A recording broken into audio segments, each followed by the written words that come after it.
এখানে তো বিজেপি এগিয়ে রয়েছে, তার কোনো প্রভাব পড়বে এবার? উনি উনার আর ওনার ছেলের সম্পত্তির হিসাবটা দেখে নেবে, কি ছিল আর কি হলো। অবৈধ কিছু করলে সেটা রক্ষা করতে গেলে পুলিশের সাপোর্ট লাগে, আর পুলিশের সাপোর্ট লাগলে মমতা ব্যানার্জির সাপোর্ট দরকার। সব বুঝছে। বলছি চাকরিহারাদের নিয়ে কি বলবেন, আর চাকরিহারাদের যে বিষয় সেটা নিয়ে কি বলবেন? পুলিশের লাঠিচার্জ সে তো পুরনো হয়ে গেছে, আমি তো বারেবারেই বলেছি, এবং উল্টে চাকরিহারাদেরকে নোটিশ করছে, মিথ্যা মামলায় জড়াচ্ছে। এটা প্রতিহিংসা পরায়ণ রাজনীতি, এবং চাকরিহারাদের আমি অনুরোধ করব যে যাবেন না। পুলিশ মমতা বন্দ্যোপাধ্যায়ের নির্দেশে কতদূর এগোতে দেন, আপনারা যাবেন না, উপেক্ষা করুন, প্রয়োজন হলে উচ্চ আদালতের সাহায্য নিন। একদিকে আপনার তেরঙ্গা যাত্রা, আরেকদিকে মুখ্যমন্ত্রী সফরে আসছেন উত্তরবঙ্গে। সে আসতে পারে, বেড়াতে আসছে। পাহাড়ের লোকেরা বলে ঘুমনে আনছু, বেড়াতে আসেন মাঝে মাঝে। ওনার প্রচুর এখানে গেস্ট হাউস তৈরি করা আছে,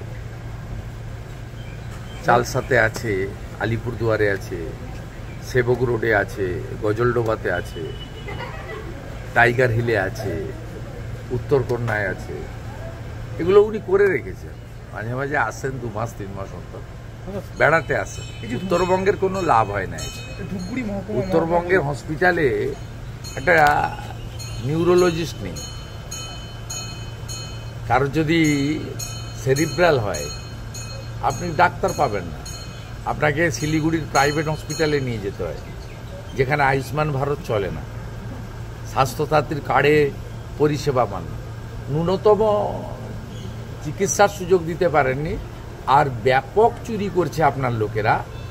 নদী শেষ, জঙ্গল শেষ, চা বাগান শেষ। এখানে মহুয়া গোপ এবং তার ভাই কোনো একটা নদীর অস্তিত্ব রাখেনি।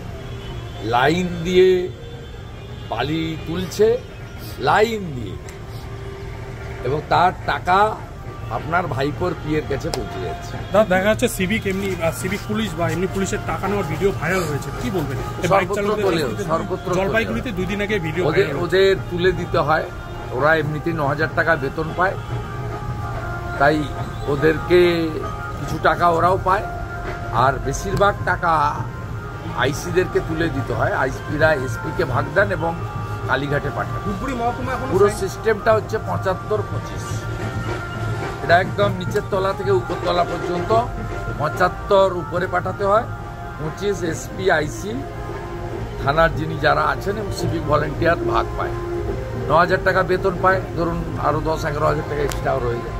দাদা আরেকটা শেষ প্রশ্ন, সেটা হচ্ছে ধূপগুড়ি মহকুমা ঘোষণা হয়েছিল নির্বাচনের ওই ব কেটে স লিখেছে। হাসপাতালে কোনো আমরা আগেই বলেছিলাম, বি লেখা ছিল, ওটাকে সাদা রং করে এস লিখে দিয়েছে। এইখানে পাশে তো ভিডিও, ঢপ মেরে বাই ইলেকশন জিতেছিল বলে লোকসভার ভোটে 20,000-এ হেরেছে। এই জায়গাটা হচ্ছে বিজেপির জায়গা। এখানে জয়ন্ত রায় 20,000 লিড পেয়েছে। হাসপাতালে পরিষেবা পাচ্ছে না সাধারণ মানুষ, মহকুমা হাসপাতাল শুধু নাম। তৃণমূল নেতৃত্ব দাবি করছে, আগেই বলেছি, উত্তরবঙ্গের প্রতি বঞ্চনা, অবহেলা এতটা মনে হয় এর আগের কোনো আমলে হয়নি। এটা মুখ্যমন্ত্রী করেছেন। একটা নিউরোলজিস্ট নেই।